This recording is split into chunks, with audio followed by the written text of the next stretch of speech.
Welcome to the Endless Honeymoon Podcast. Tosh, how you doing? This is the secret dump. Welcome. We're going to be doing a little bit of pre-dumping today. You look like a rich drug dealer today. I'm trying some new stuff. Like you sell weed, but like you kind of have like a very small empire. Why do you wear ponytails now? Well, I don't have much of a ponytail. This is more of a Shetland ponytail. Listen, one of the advantages of the pandemic is I'm just trying shit out. You know what I mean? I know what you mean. Because it's like nobody's looking. So I'm like, hey, how about a ponytail? How about a samurai top knot situation? You know, I'm out here just giving stuff a whirl. I hear you. Speaking of giving things a whirl, it's always interesting to me, Tosh, what our listeners, of which there are 700,000. Do you know we just passed 700,000 downloads a week? Is that a lot? I don't know. Well, it would be a lot if we had 700,000 downloads a week. We don't, but we have tens of thousands, and it's always interesting to me what they latch on to. There are certain things we talk about that really get their gears a-going. Mm-hmm. 4 times Doritos. Got a lot of messages about 4 times Doritos. Jeremy, this weekend we went camping, and my beloved camper did get stuck. We were driving in a riverbed, and there was some soft ground. Moshe's Tiger truck doesn't have 4-wheel drive. I wish desperately you hadn't said that. But for how burly looking it is, it did get stuck, and I had to get towed out by... adding insult to injury, I had to get towed out by a Cadillac Escalade. Driven by a woman. I wasn't going to mention that, but for some reason you thought that was significant. To me, I didn't even notice. I didn't notice she was a woman.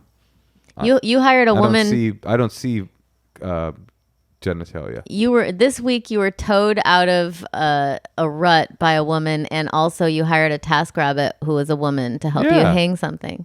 Okay, you didn't need to mention the TaskRabbit either. It's cute. It's good. I like that you're like, open to women helping you out. You're not too macho. Why would I? It's not even about macho. It's like if I'm going to hire a TaskRabbit to come by, why would I want some man in my house like lumping around?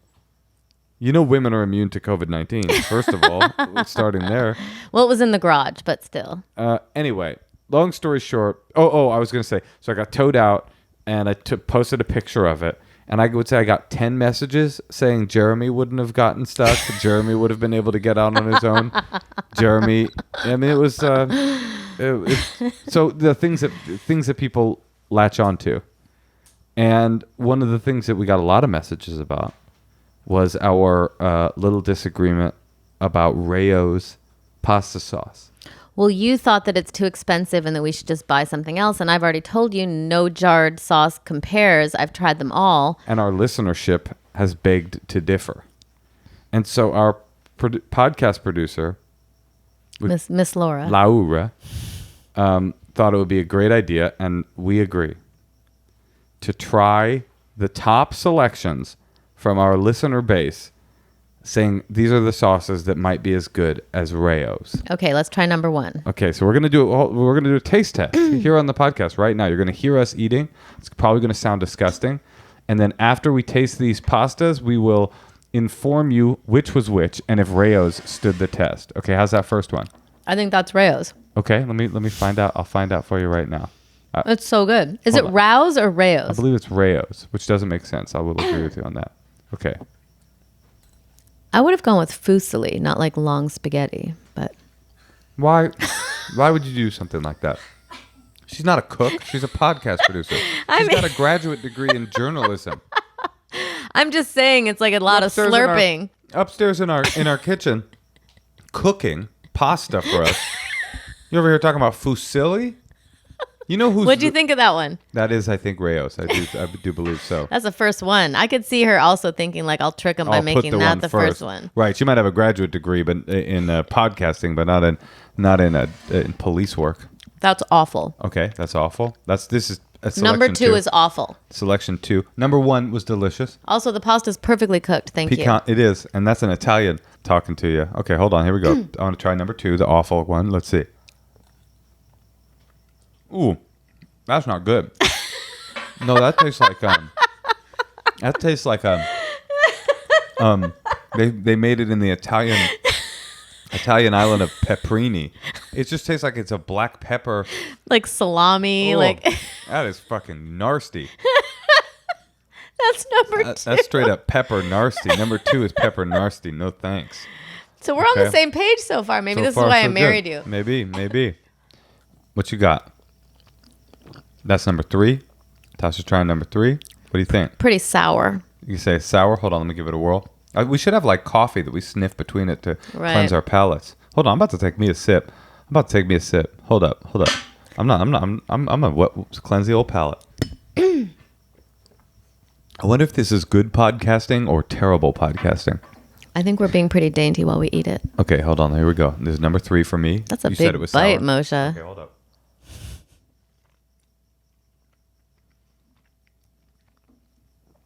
I don't hate it. It's got. You don't have to swallow into the mic. I don't. I heard it go. It was like amplified going down your throat. Right. That's bad podcasting. Oh, okay. Well, no, you know the sound of swallowing. I like that. It's got a bit of a ragu. I'm gonna try it again. It's got a bit of a ragu aftertaste. You know, there's something Chef Boyardee about the back end of it, but it's got a nice, it's got a nice simple flavor. I would say I'm feeling it. I'm not mad at it. I think it's still sour. Okay, sour number 3. But so you could make it good. We got Rayo's, we got Narsti Paprini, and then we got sour number 3. Going for number 4 here. It's a very saucy bowl. Number 4. Let's see how this one is. That's straight good. Oh, you know what the problem is? I can see it in your face right now. You're trying to hate the ones that you don't think are Rayo. You're one of those people that won't go to a restaurant unless you thought of the idea. I'll tell you what this tastes to me. This tastes very jarred and like fake garlic. Oh man. Like I want garlic this to be Rayo's. powders. I want this to be Rayo's so bad, so that you're humbled a bit. I think that one was good. I think number 4 was for me. Number 4 is number 2. Number 1 is number 1. Number 2 is number never, and number 3 is I guess I'd do it if I was at a cafeteria. Okay, that one was good. Tasted like right now I feel like I just tasted a Bloody Mary. It kind of tastes like tomato juice. I thought it was like being on the island of Stromboli. With garlic. You know when they put like garlic in a drink and it's gross? I don't drink. Honestly, this is the worst one of all. Okay, hold up. Number 5. Let's see if this is the worst. You're right. No, I'm still going with number 2, Narstini, but that has like a melty mouthfeel, like putrid. Yeah, it's like it like coats your. You know how when you eat peanut butter Captain Crunch and you got that like film on your mouth? Mm-hmm. That's got a tomato film. Ugh. So we got number 1, which is Rayo's. Number 2, which is Narstini. Number 3, which is the Sour Power. Number 4, which is an acceptable substitute, or as you say, the Bloody Mary. And number 5 is coat that mouth with tomato juice. Mm-hmm. Okay, Laura, reveal to us what. Let's go in reverse order. What was number 5? Number 5 was Newman's. Number 5 was Newman's Own. This is someone's suggestion on the best tomato sauce. Newman's Own. I mean, I liked Cool Hand Luke. I don't know how often he tastes his sauce. He's dead. Oh. So probably all the time in heaven. Okay. Is his wife alive to still taste it? Who's manning the family business? Maybe someone bought it and started putting in cheap ingredients. That happens these days. Number 4 was Rayo's. Was that the one I was hoping she would think? That's the one you said was good that I said tasted like a Bloody Mary. Hilarious. The Bloody Mary mix was Rayo's. Wow. What a shocker. That was Rayo's, dude. See, this is a problem. You didn't go into this taste test with an open mind. You knew what you wanted. It was like Diet Coke and Pepsi. All right. Now, what was number 3? Classico was number 3. That was, you said sour. I said pretty good, right? Mm-hmm. And Classico is in fact a Classico. Mm-hmm. Number 2, the Narstini. I'd buy it. What was the Narstini? It's called Muir Glen. Doesn't sound Italian. Named after famed nature lover John Muir. Why was this on the suggestions? I don't know. This Oh, is it's just like what a vegan one, This is kind just of. what the fucking idiots that listen to our podcast suggested. And number one. Wait, by the way, I'm so excited for number 1 because that was my favorite one. I know. And it wasn't Rayo's. But you see, I wish we could, now what I wish we could do is go upstairs. You remix them up for the end of the episode, number 1 and number 4. Oh, but anyway, what was number 1? With drum roll, please. Mazzetta. Now that one, when Mazzetta. somebody on the podcast suggested it, and I'm going to have more. It did, in fact, look like the most Italian-ass looking ass thing. Oh. And I was kind of like, that one kind of looks good. Mazzetta. And let me just say, I think that I didn't know that was Rayo's because Mazzetta's Was so good. was so good right off at the top. Right. So essentially what you're saying is if you had Rayo's first, you would have hated the Mazzetta. No, I probably would have liked it the same way you did. So we're on the same page. Why don't we try that? We're going to try that. We're going to go at the end of the episode. Let's not. Okay, we don't have to. Maybe these podcast listeners have suffered enough listening to us chomp on spaghetti. Tonight was a very effective night for me. Mazzetta. Let's do it. I'm really excited about this. Are we pronouncing that correctly? You're the Italian one. Call your dad. Well, Mazzetta? Mizzetta. Mizzetta. Hey, can we get Mizzetta as a sponsor of the podcast? Or Rayo's? We'll go back and say we like Rayo's better. Wait, where did they get it though? Where do you get Mizzetta? I got it on Amazon. Got it on Amazon. Available on Amazon. That's great. If you want to support small businesses, there's no better place to do it than on Amazon.com. Amazon.com. We're putting business out of business.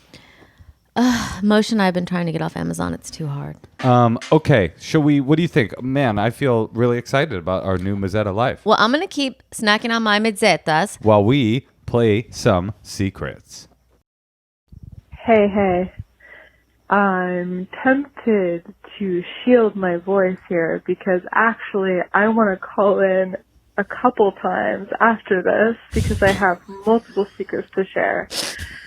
But for some reason this evening, I decided that as I was leaving my friend's apartment, I saw a bunch of packages that I wanted to maybe see what was in them.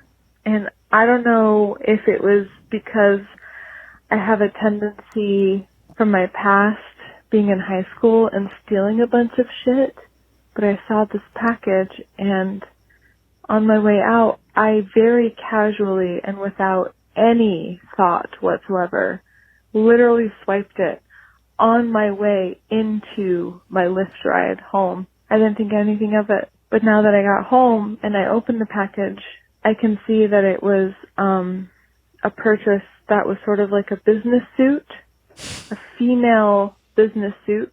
But it's also a pandemic, so I'm like, what kind of job are they actually going to right now? What job interview do they think that they're buying this outfit for?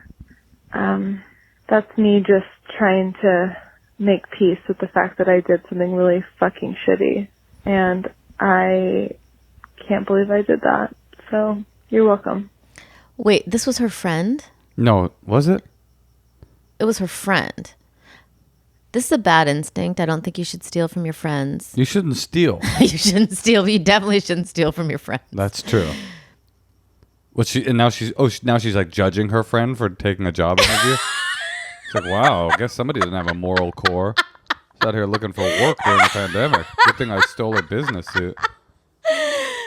I'm afraid for her to call back in. I know. She's like, I don't know if this is wrong, but I murdered an older, like senior citizen. I put a pillow over her face, snuck into a hospice center.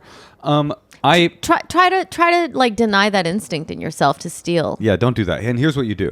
You ever see? Remember we watched Gandhi? Natasha and I did this project where we watched all of the Best Picture winners in a row. And then I don't know if we've mentioned this already. But now we're doing the better version. Now we're doing the better version, which is now we're watching all the Best Screenplay winners in a row. But anyway, in Gandhi, there's a scene where a man comes in from the Muslim Hindu riots that were occurring around the time of the partition. There's a famous scene in the film where this Hindu man runs into Gandhi and it's like, he's in tears. He's like, what do? I killed a Muslim boy or something like that. I killed a Muslim. And Gandhi says you find a Muslim orphan whose parents were killed, just like you killed someone's parents or something, and take that orphan in and raise him as a Muslim, and that is how you will do your penance or whatever. My suggestion for this person would be to put a post out on Facebook or one of the social media sites for anyone that needs a job interview suit. And then you have to buy two people who can't afford a job interview suit, and then you will have made penance for your sin. Or you could give the business suit to your friend anonymously. Just dump the package. And just don't do that anymore. Yeah, stop stealing. And don't call us anymore. Okay. No, you can. Should we play another? Yeah. Hey, Natasha. Hey, Moshe. I have a secret from high school, and I'm a little bit nervous because haven't really told anybody but my therapist. So this was back in high school. I was staying at a friend's house for the weekend. Must have been my senior year. And my best friend and I, we kind of got super ripped and, just were fooling around or whatever. And my best friend had confessed to me that he had hooked up with my boyfriend at the time.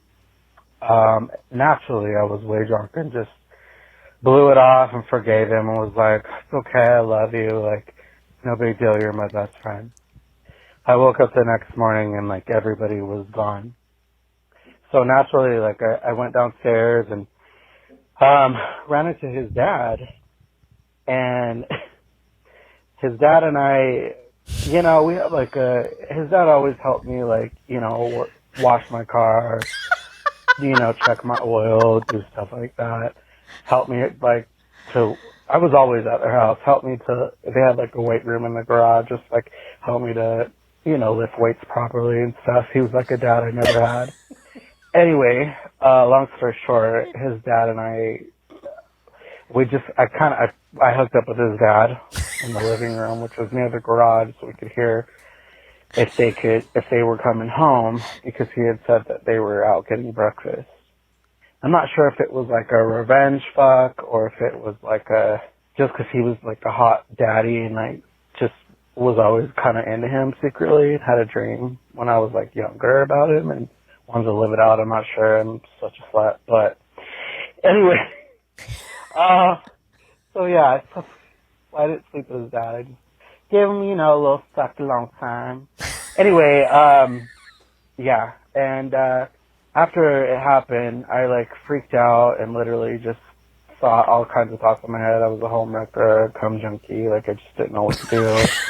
And ran upstairs and acted like I was like asleep, and I told his dad like, okay, I gotta go take a shower. I never did that, but just went upstairs and tried to act like I was going to sleep. Well, about 20-30 minutes later, my best friend comes in, he's like, hey, we got breakfast, McDonald's, whatever, and we all go downstairs and sit at the table and, like, eat. And that was that. And I never said anything to anybody. His dad got remarried, and I was left with, like, a daddy bear complex. I'm like, I only like bears now. Kind of, like, some psychological warp. I'm not really sure. Anyways, glad I got that off my chichis. All right. I mean, this read like a gay penthouse forum article.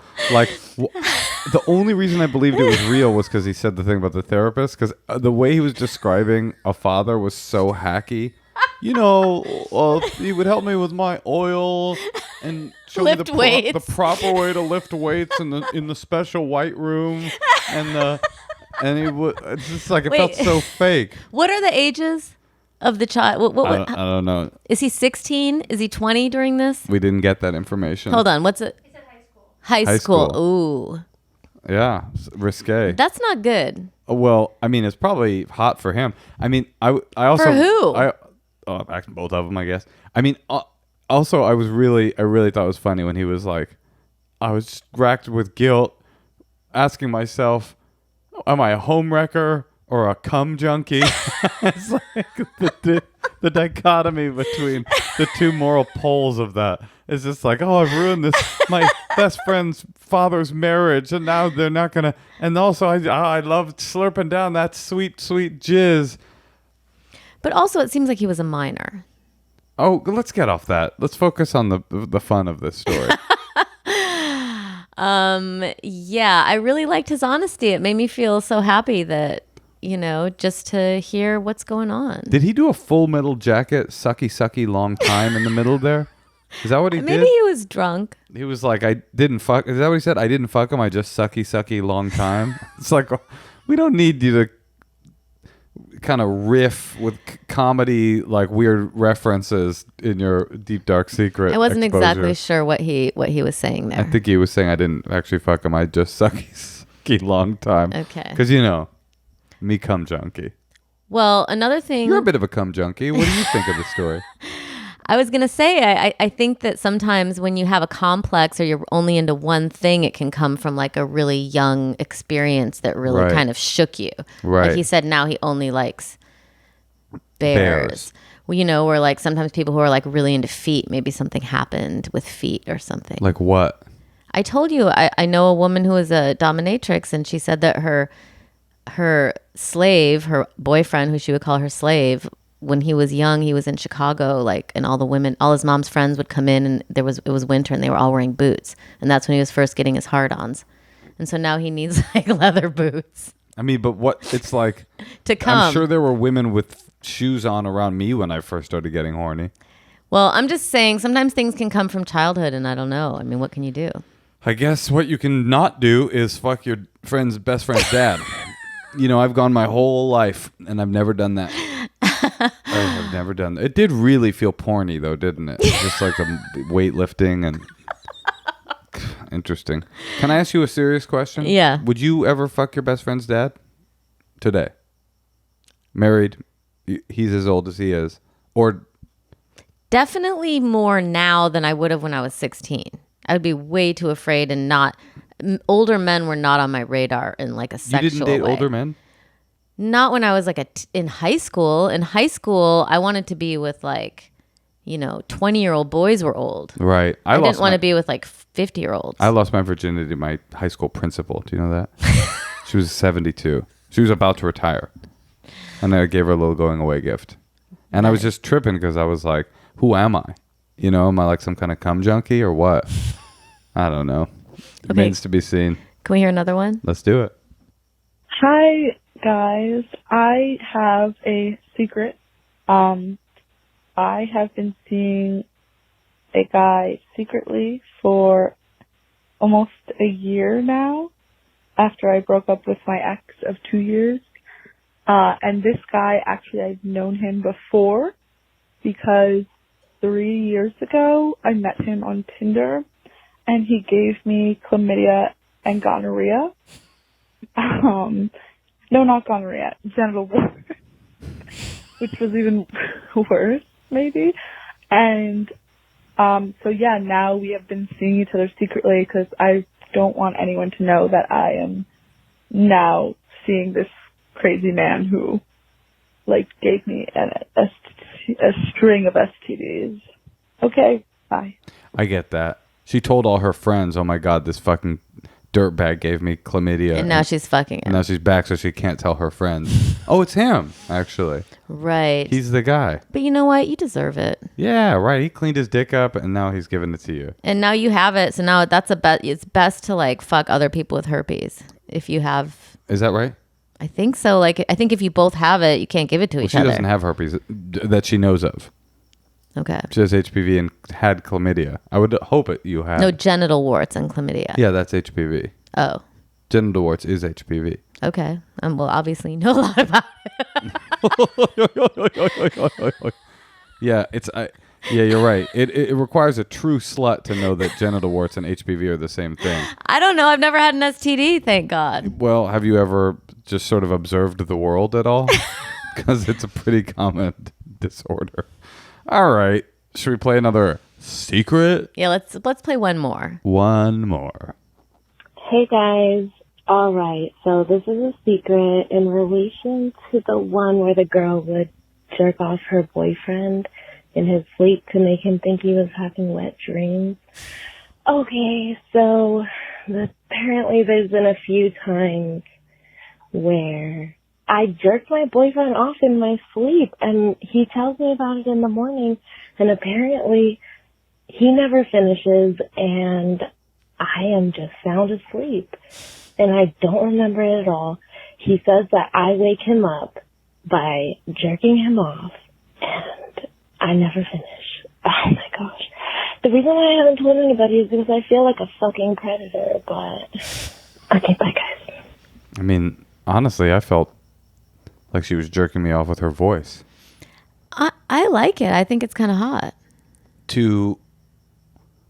Like your sexual attraction to someone is so much that you wake up unconscious and fuck them and you're probably forget having or like a sex dream, right? Yeah, and then you just reach out and I mean, if you're in a relationship, it seems positive. I mean, I barely remember that secret that you referenced, but I think that I said, or you said, somebody said that there is if you're feeling like a creep for doing that there's a way to uncreepify it, which is you can talk to your boyfriend and just make him say, I give you consent to jerk me off while you sleep. And then you're not a predator anymore. Yeah. Then you've got carte blanche. Yeah. From that point forward. That's right? a good idea. And you don't have to feel creepy about it anymore. It can be part of your hot little world. You've done that before. Jerked you off? No, woken up and then I told you the next day and you didn't remember. What? I woke up? You woke up and wanted to have sex. With who? Me. What? With you? And then you didn't remember the next day. And did you rebuff me? No. Oh, we had sex. Yeah, but then the next day you didn't remember. Oh, wow. I guess you weren't that good, huh? I'm just saying you don't remember doing it in your sleep. Uh-huh. I've done that? Mm-hmm. Really? Yeah. Do I have your consent? Yeah. That's why I think Good. that's a great, addendum. Yeah. Not that comfortable that you brought that up, huh? Can kind of hear it in your voice a little bit. You started off real confident. You've done that before. What decided to have... But I have your consent. Yes, you have my consent. Thank you. And you have mine. Thank you. Always. Because primarily, well, two things. Primarily, I love you. I love you too. But secondarily, I'm a cum junkie. And a Mazetta junkie. Mizeta.